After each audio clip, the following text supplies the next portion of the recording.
In the wake of the worst coal mining disaster in 40 years, President Obama says the nation owes its miners more than just prayers. It owes them action. But in our third story on the countdown, as the president orders nationwide inspections of mines with troubled safety records, the owners of the West Virginia mine, where 29 miners lost their lives, call Mr. Obama misinformed. After meeting with Labor Secretary Hilda Solis and the head of the Mine Safety and Health Administration, Joe Main, President Obama ordered immediate inspection of mines with shoddy safety records. The head of the United Mine Workers of America says President Obama is taking an unprecedented public stance. The president, speaking in the White House Rose Garden earlier, calling the disaster at Upper Big Branch Mine a failure of management, government oversight, and laws riddled with loopholes. I refuse to accept any number of minor deaths as simply a cost of doing business. We can't eliminate chance completely from mining any more than we can from life itself. But if a tragedy can be prevented, it must be prevented. That's the responsibility of mine operators, that's the responsibility of government, and that is the responsibility that we're all going to have to work together to meet in the weeks and months to come.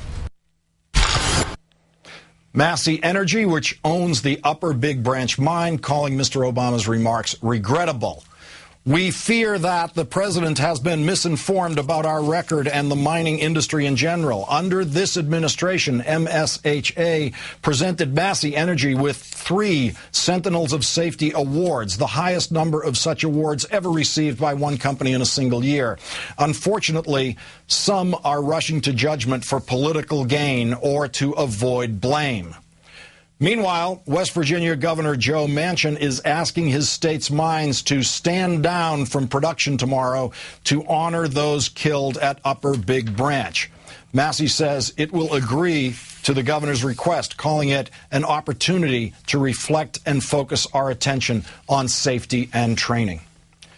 Joining me now is the chairman of the House Education and Labor Committee, Congressman George Miller of California. Congressman Miller, earlier today, you released a list of 48 mines federal officials identified last August as having a pattern of violations. Upper Big Branch is on that list, but the Mine Safety and the Health Administration admits a computer error prevented the Upper Big Branch mine from being notified of those violations. And in the meantime, they're getting awards for the way they're running their mines. Isn't this all proof of the current system is woefully inadequate? Oh, I don't think there's any question about that. We all know the president stated it. We know it in the Congress, and the mine owners know it, that this is a law that is full of loopholes.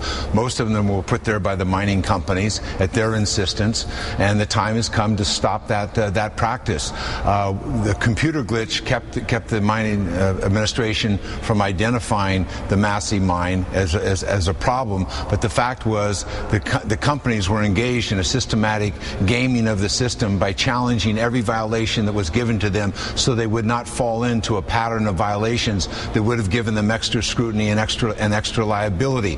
And what they thought was a very clever business practice so they could continue to maximize production and not be called accountable for very serious violations turned out to be a death trap for these miners. Congressman, as you know, mining has always been our most dangerous occupation, the most dangerous work you can do in this country, far more dangerous than law enforcement. And yet Congress seems to have allowed over decades and decades of these kinds of disasters for this lax enforcement to continue. What is it that Congress can't get a hold of here? What is it that you need to get control of that you cannot yet get control of?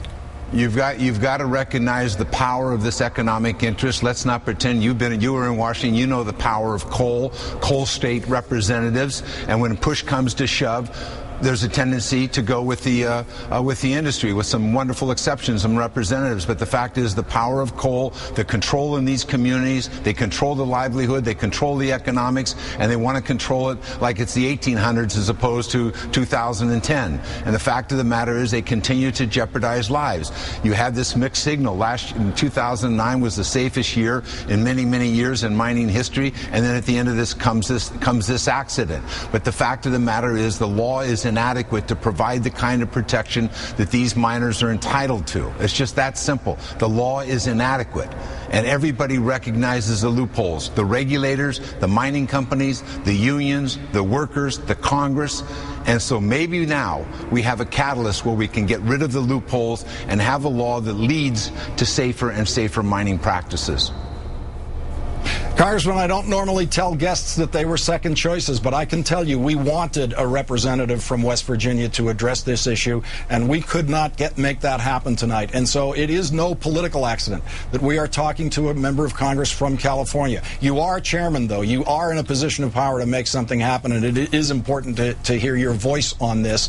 The president has suggested, I think, in his comments that the Bush administration, his predecessors, were somehow more lax on this than we have seen in the past. Can we really look back at the record and say Republicans have been worse than Democrats, or Democrats have been somehow better than Republicans on the issue of mine safety over time? There's no question about it. You look back at the past administration, there was complete indifference to these mining practices. Tragically, I've gone through a number of these mine tragedies over the last several years. A number of them were in the Bush administration. We couldn't get the Republican Congress to listen to the families of these miners. So I appreciate this criticism of the Obama administration. This is light years better than what we were experiencing before in the past administration and how they handled these disasters. Representative George Miller, I want to thank you for your time tonight. I want to thank you for joining this issue. And as you and I both know, all too frequently we have to hear political voices from outside of West Virginia discussing this. But again, I want to just say Nick Rahal from West Virginia stood shoulder to shoulder with me on every one of these issues. Thank you. Great. Thank you very much, Mr. Chairman. Thank you.